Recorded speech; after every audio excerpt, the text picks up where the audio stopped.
प्रश्नावली 4.1 कक्षा 10 और गणित, विषय गणित है कक्षा 10, विषय गणित, प्रश्नावली 4.1। क्वेश्चन नंबर 5, जो पाँचवा प्रश्न है, पाँचवें प्रश्न का पहला इसमें दे रहा है, यहाँ पर दिख रहा है आपको, निम्न स्थितियों को द्विघात समीकरणों के रूप में निरूपित कीजिए। कह रहा है कि एक आयताकार भूखंड का क्षेत्रफल 528 मीटर स्क्वायर है, तो क्षेत्रफल की लंबाई यानी मीटर में बताया है और चौड़ाई के दोगुने से एक अधिक हो तो हमें भूखंड की लंबाई और चौड़ाई ज्ञात करनी है। तो ये ज्ञात करने का एनसीईआरटी का प्रश्न है, एग्जाम में पूछा भी जा सकता है, एनसीईआरटी पैटर्न पर आधारित प्रश्न है। तो यहाँ पर हमको केवल समीकरण को बनाना है, द्विघात समीकरण के रूप में निरूपित करने को कहा है। तो इसका कहना है कि मान लो अगर हमारे पास एक भूखंड मतलब खेत हो, या खेत कह सकते हैं, ज़मीन है हमारे पास, तो इसकी यह चौड़ाई हो गई, चौड़ाई, और यह लंबाई हो गई। ठीक है, तो चौड़ाई यहाँ पर लिखा गया है कि चौड़ाई जो इसकी लंबाई है, लंबाई चौड़ाई के दोगुने से एक अधिक है।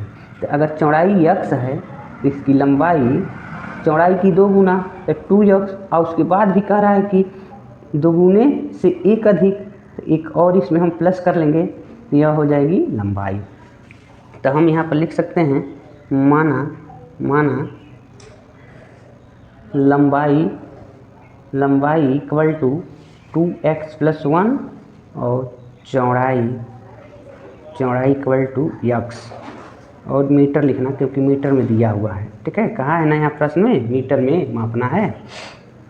तो यहाँ पर देखिए, अब प्रश्न को नहीं देखते हुए हम आगे नोट करते जाएंगे। प्रश्न कह रहा है, यहाँ पर प्रश्न कहा भी है कि भूखंड का क्षेत्रफल बताइए। आयताकार भूखंड का क्षेत्रफल यहाँ पर दिया है, क्षेत्रफल दिया है, भुजा बताना है। तो हम लिख सकते हैं आयताकार भूखंड का क्षेत्रफल दिया है 528। तो क्षेत्रफल का सूत्र होता है, इसका क्षेत्रफल होता है लंबाई गुणे चौड़ाई, लंबाई गुणे चौड़ाई बराबर ये हो गया 528। अब आपको दिख रहा है कि लंबाई है 2x + 1 और गुणे चौड़ाई केवल x है, अब बराबर ये लिख देंगे 528। ठीक है, तो अगर देखा जाए बाबू, तो हम यहाँ पर कर सकते हैं, गुणा कराएंगे तो 2x² + x का गुणा 1 में तो x, और बराबर 528। तो 2x² + x, इसको इधर भेजेंगे तो -528 हो जाएगा बराबर 0। तो यह जो प्रश्न कह रहा था कि द्विघात समीकरण के रूप में निरूपित करिए, तो इस तरीक़े से यह आंसर हो गया। अगर आप चाहते हैं कि भुजा की लंबाई कितनी है, चौड़ाई कितनी है, तो आप इसका फैक्टर करेंगे, तब आपको जो x के मान आएगा वो चौड़ाई हो जाएगा, और x के मान का 2 गुना करके उसमें हम 1 जोड़ लेंगे तो लंबाई हो जाएगा। इस तरीके से इस प्रश्न को आपको सॉल्व कर लेना है। अब दूसरे प्रश्न को देखेंगे, यहाँ पर प्रश्न नंबर 2। यहाँ पर देखो बाबू, प्रश्न नंबर 2 कह रहा है कि 2 क्रमांगत धनात्मक पूर्णांक का गुणनफल 306 है। 2 क्रमांगत धनात्मक पूर्णांक का गुणनफल 306 है, तो पूर्णांकों को ज्ञात कीजिए। ये भी एनसीईआरटी का प्रश्न है, इसको हम लोग पढ़ेंगे। तो कह रहा है कि 2 क्रमांगत धनात्मक पूर्णांक, तो देखो बाबू यहीं पर प्रश्न नोट किया जाएगा, 5वें का 2, तो लिखेंगे प्रथम धनात्मक पूर्णांक x हो गया, और द्वितीय क्रमांगत है, क्रमांगत धनात्मक पूर्णांक बराबर x + 1। क्रमांगत का ये मतलब होता है, अगर 1 है, अगर आप 1 लिखे हो तो 1 के बाद 2, 2 के बाद 3, तो एक क्रमांगत नंबर होता है, क्रम से आने वाली संख्या है। तो कह रहा है प्रश्न में कि क्रमांगत पूर्णांकों का गुणनफल 306 है, 306 दिया हुआ है, पूर्णांकों का गुणनफल दिया है 306। तो देखो भाई, इन दोनों को गुणा करना है आपको, तो आप लिखेंगे x गुणे दूसरा है x + 1, दूसरा x + 1 बराबर हो जाएगा 306। तो गुणा करेंगे तो x² प्लस इसका 1 से गुणा होगा तो x, और बराबर 306। तो एक्स स्क्वायर प्लस एक्स, इसको इस पक्ष में ट्रांसफर करेंगे तो -306, दूसरे साइड में 0 बच जाएगा। इस तरीके से ये आपका आंसर हो जाएगा। हाँ, पूर्णांक तो ज्ञात करना है, लेकिन प्रश्न में आपसे प्रश्न में भी कहा गया है कि केवल क्या करिएगा, यहाँ द्विघात समीकरण के रूप में कन्वर्ट करिए। तो हम जो ये प्रश्न मिल रहा है उनका हम लोग द्विघात समीकरण केवल बनाने की कोशिश कर रहे हैं। ये आपका सलूशन हो जाएगा। ठीक है, अब हम देखेंगे प्रश्न संख्या पाँचवें का 3 में कह रहा है, 5वें का 3 कह रहा है, यहाँ प्रश्न लिखा है रोहन की माँ उससे 26 वर्ष बड़ी है और उसकी आयु का गुणनफल अब से 3 वर्ष पश्चात 360 हो जाएगा। तो कह रहा है कि हमें रोहन की वर्तमान आय की गणना करना है। तो वर्तमान आय की गणना करने को है, लेकिन शुरू में ही प्रश्न कह दिया है कि निम्न स्थितियों को द्विघात समीकरण के रूप में बनाओ। तो केवल हम द्विघात समीकरण बनाने की कोशिश करेंगे। तो यहाँ कह रहा है कि रोहन की माँ उससे 26 वर्ष बड़ी है। तो पहले हम लिखेंगे रोहन की आयु x वर्ष, ये वर्तमान आयु है, और रोहन की माँ की आयु, रोहन से 26 वर्ष बड़ी है, तो 26 हम यहाँ जोड़ लेंगे। ठीक है, 26 जोड़ लेंगे। अब प्रश्न में कहा है उनकी आयु का गुणनफल अब से 3 वर्ष बाद 360 हो जाएगा। तो दोनों का 3 वर्ष बाद हम लिखेंगे यहाँ पर रोहन की आयु 3 वर्ष बाद रोहन की आयु। तो देखो रोहन आज x वर्ष का है, x प्लस 3 वर्ष के हो जाएगा 3 वर्ष के बाद। और यहाँ तनी लिखने का तरीका बदल गया है, थोड़ा सा ऐसे लिख देते हैं 3 वर्ष बाद, ये पहले होना चाहिए था। रोहन की माँ की आयु रोहन की माँ की आयु। तो देखो रोहन की माँ की आयु आज इतना वर्ष का है, x प्लस 26, तो इसमें 3 जोड़ लो तो x प्लस 29 वर्ष की रोहन की माँ हो जाएगी। इस तरीक़े से प्रश्न लिखा है दोनों का गुणनफल। देखो दोनों का गुणनफल 360 है, तो आप बाबू यहाँ लिख देंगे दोनों का गुणनफल बराबर 360। तो देखो पहला यह है और दूसरा यह है, तो x प्लस 3, दूसरे में x प्लस 29 बराबर 360। अब यहाँ पर हम लोग गुणा कर लेते हैं x का x में x स्क्वायर, x का 29 से तो 29 से x, अब 3 का x में प्लस 3x, और 3 का 29 में करेंगे ना 27, 3 दूनी 6, 2 8, 87 बराबर 360। तो यहाँ हो जा रहा है x स्क्वायर और 29 3 32 हो जाएगा, 30 ये आएगा तो इसमें घटेगा, तो यह इसमें नहीं घट पाएगा, इसी को इसमें घटा कर दोगे तुम, अब आएगा तो माइनस में हो जाएगा। तो 10 में 7 माइनस करोगे तो 3, और 5 में 8 नहीं माइनस हो पाएगा, तो इसे नंबर लेगा तो 15 में 8 माइनस कर देगा तो बचेगा 7। ठीक है, 7, यहाँ बच गया 2, तो 273 बराबर 0। इस तरीक़े से ये सलूशन भी प्राप्त हो गया। तो रोहन केवल हमको समीकरण बनाना है, प्रश्न के मुताबिक हम लोग समीकरण बना ले रहे हैं। ठीक है, तो ये सलूशन हो जाएगा आपका। 5वें का चौथा प्रश्न, 5वें का चौथा कह रहा है कि एक रेलगाड़ी 480 किलोमीटर की दूरी समान चाल से तय करती है। इसकी चाल 8 किलोमीटर प्रति घंटा कम हो तो वह दूरी को तय करने में 3 घंटा अधिक समय लेती है। तो रेलगाड़ी की चाल तो निकाल देंगे, बट हम क्या करने वाले हैं, द्विघात समीकरण के रूप में ही केवल हम बना रहे हैं इसको बार बार। तो देखो माना रेल गाड़ी की चाल बराबर x किलोमीटर प्रति घंटा। ठीक है, अब रेलगाड़ी कितना दूरी तय करती है, ये देखो दूरी बराबर 480 किलोमीटर यहाँ लिखा हुआ है। अब देखो समान चाल से तय करती है, यदि उसके चाल में हम 8 किलोमीटर कम कर दें तो कह रहा है कि 3 घंटा ज़्यादा समय ले लेती है। तो देखो अगर इस चाल से चलती है इतना दूरी तो यहाँ पर समय देख लो, तो समय कितना लगता है इसको, तो समय बराबर होता है दूरी बट्टे में चाल, समय बराबर इनका नाम देंगे T1 और दूरी 480, चाल दिया है बाबू x, तो ये हो जाए घंटा, ये हो जाए घंटा 480 बट्टे x घंटा, ठीक है। लेकिन कह रहा है कि अगर उसके चाल में 8 किलोमीटर प्रति घंटा कमी कर दें,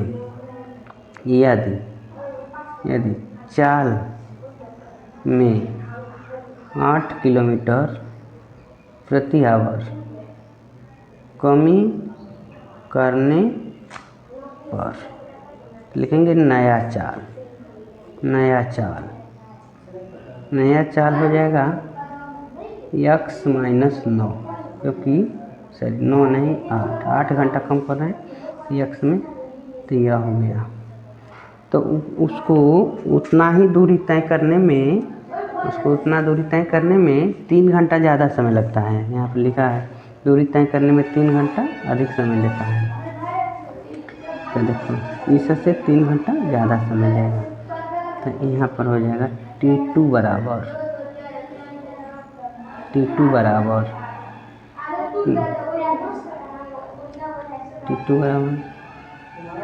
लेकिन चलो यहाँ पहले लिखो, दूरी हो जाएगा बट्टे चाल, तो दूरी 480 ही रहेगा, लेकिन चाल हो गया x माइनस 8, यह चाल है, तो ये हो जाएगा घंटा, क्योंकि समय का मात्रा घंटा।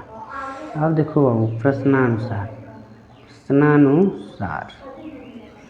मतलब क्या, प्रश्न कह रहा है कि ये 3 घंटा बेसी है, 3 घंटा कम है, यानी T1 T2 के बराबर नहीं है। अगर हम T1 में 3 जोड़ दें तो T2 के बराबर हो जाएगा, तो इक्वेशन बना देगा। तो यहाँ देखो T1 का मान है बाबू 480 बट्टे में x प्लस 3 और बराबर यहाँ 480 बट्टे में x माइनस 8 लिख देना है। क्रॉस गुणा करोगे तो 480 प्लस 3x बट्टे में x, इधर 480 बट्टे में x माइनस 8, इनके साथ गुणा करो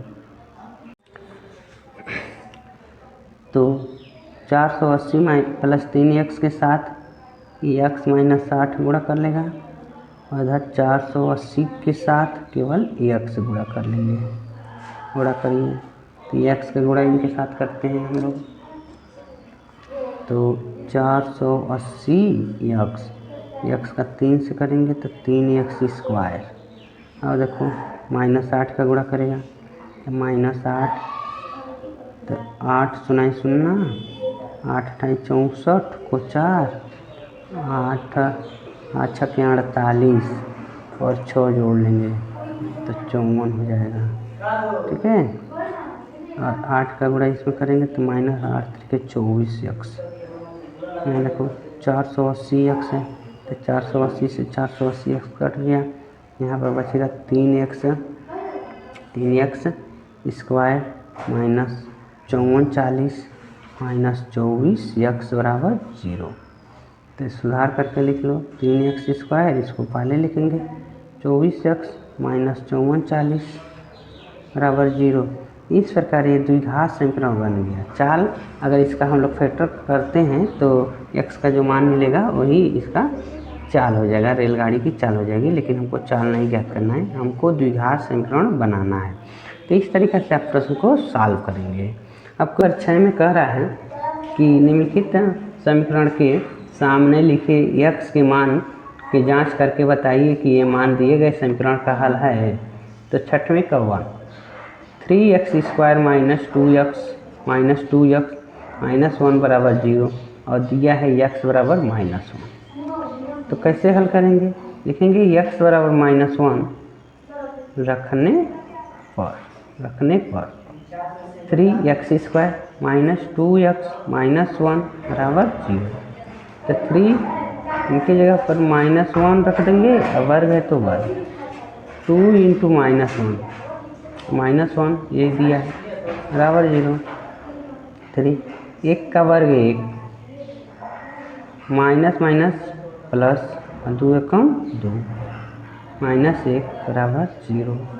3 एकम 3 प्लस 2 -1 बराबर 0।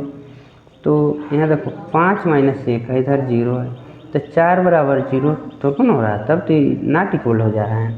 यानी आप कहेंगे कि x बराबर -1 समीकरण का हल नहीं है, हल नहीं है। ठीक है, इस तरीक़ा से। अब देखो यहाँ पर छठवें का दूसरा, तो पहले x बराबर, ये पहले लिखेंगे -1/2 रखने पर। ठीक है, तो 6x 0 आ जाना चाहिए, तो 6 और -1/2 का वर्ग माइनस ब्रैकेट में -1/2 रख देंगे और -2 इधर है बराबर 0 आना चाहिए आंसर हम लोग का। ठीक है, तो 6 यहाँ वर्ग करोगे तो 1/4 हो गया, माइनस का प्लस हो जाएगा और 2 का वर्ग 4, माइनस माइनस प्लस और 1/2 -2 बराबर 0। तो देखो 2 हो जाएगा, सबका हर बराबर है तो एक हर लिख लो। 3 + 1 - 4 बराबर 0। तो देखो ऊपर 4 -4 नीचे 2 इधर 0, तो 0/2 हो जा रहा है ना, तो 0 हो गया, रिजल्ट आपका मिल गया 0 बराबर 0। अतः कह सकते हो यहाँ पर कि x बराबर -1/2 समीकरण का सुधार कर लेंगे। थोड़ा मिस्टेक हो गया गुणा करते समय, यहाँ पर 8 का गुणा जब हम इसमें करेंगे तो 8 सुनाई 0 होगा और 8 टाइम 64 को 4 हासिल 6 है हम लोग का, और 8 चौको 32 6 38 होगा, हमने 54 लिख दिया था, 6 राउंड पढ़ लिए थे, तो यहाँ पर 38 लिखेंगे 38। ठीक है, तो यहाँ भी 38 हो जाएगा इस तरीक़ा से, उसके मान में कोई परिवर्तन नहीं होगा। द्विघात समीकरण मुझे तभी था, अभी है, थोड़ा सा यही डिस्टर्ब था, आप इसको सुधार कर लेंगे। इसी तरीक़ा से प्रश्न को सॉल्व करना होगा। प्रश्न में देखेंगे, प्रश्न संख्या 7 कह रहा है यहाँ पर कि x बराबर 2 और x बराबर 3 समीकरण दिया है, समीकरण 3x² - 2kx और -2m बराबर 0 के मूल हो तो k और m के मान ज्ञात करिए। कह रहा कि इसका गुणनखंड करने पर अगर x बराबर 2 और x बराबर 3 प्राप्त होता है तो इसमें k और m का मान बताना है। तो इसमें से कोई एक ही वैल्यू आप रखेंगे तो ही सलूशन प्राप्त हो जाएगा। तो x बराबर 2 रखने पर, x के मान हम 2 रखते हैं इसमें, तो देखो 3 और 2 का स्क्वायर -2k इंटू x के जगह पर 2 रख देंगे और -2m बराबर 0। तो यहाँ पर 3 और गुणे 2 का वर्ग 4 माइनस 2 2 4k और -2m बराबर 0, ऐसे लिखेंगे। तो इसके बाद 4 3 12 -4k -2m बराबर 0। अगर हम इसमें से 2 कॉमन कर लें तो ये हो जाएगा 6 -2k -m बराबर 0। अब ये 2 जाकर इसमें भाग देगा 0 में तो समाप्त हो जाएगा। तो यहाँ 6 - 2k अब -m बराबर 0। अब देखो इस 6 को या इनको उधर ट्रांसफ़र कर देते हैं, या चलो इसी को उधर भेज देते हैं m को। तो यहाँ 6 - 2k बराबर m, या लिख सकते हो या करके m बराबर 6 - 2k, m बराबर 6 - 2k, इस तरीक़े से एक मान यह मिल जाएगा। ठीक है, ऐसे मान मिल जाएगा। लेकिन एक्चुअल मान निकालना है तो एक काम करो, इसको दे दो समीकरण नंबर 1। ठीक है, अब एक बार पुनः लिखो x बराबर 3 रखने पर। अब समीकरण मतलब जो दिया गया है यहाँ x का मान 3, इसको रखते हैं, तो 3 और इसमें रखेंगे 3 का स्क्वायर माइनस 2k गुणे 3 माइनस 2m बराबर 0। तो अब हो जाएगा यहाँ 3 गुणे यहाँ 9 माइनस 6k और माइनस 2m बराबर 0। तो ये हो जा रहा है 9 3 27 माइनस 6k माइनस 2m बराबर 0। तो देखो 27 माइनस 6k और देखो माइनस 2m का ऊपर मान मिला है ना समीकरण 1 में 6 माइनस 2k m का मान रख देते हैं बराबर 0। तो ये हो जाएगा 27 माइनस 6k और 2 6 12 और इसमें इस गुणा करेंगे तो माइनस माइनस प्लस 2 2 4k बराबर 0। तो 27 माइनस 6 देखो 6k और 4k यहाँ पर तो ये हो जाएगा आपका माइनस 10k माइनस 12 बराबर 0। तो माइनस है ये प्लस है तो 12 को 27 में घटा दो। तो जब घटा देंगे तो बचेगा कितना 5 और 1 15 माइनस 10k बराबर 0 या 10 के बराबर 15 हो जाएगा। तो k का मान 15 बट्टे में 10 या k का मान हो जाएगा 5 दूनी 5 तिहाई 3 बट्टे में 2। k का मान हो गया 3 बट्टे में 2। तो m का मान कितना हो जाएगा देखो तो देखो तो ये हो गया आपका m बराबर 6 माइनस 2 के है ना। तो m बराबर 6 माइनस 2 और k की जगह पर 3 बट्टे 2 रख लो। जैसे यहाँ k का मान है ना 3 बट्टे 2 तो 3 बट्टे 2 हम k की जगह पर रख देंगे 2 से 2 कट जाएगा m बराबर 6 माइनस 3 तो m के मान 3 मिल जाएगा। इस तरीक़ा से इसका मान मिल जाएगा। तो यहाँ तक भी आप लोग जा सकते हैं।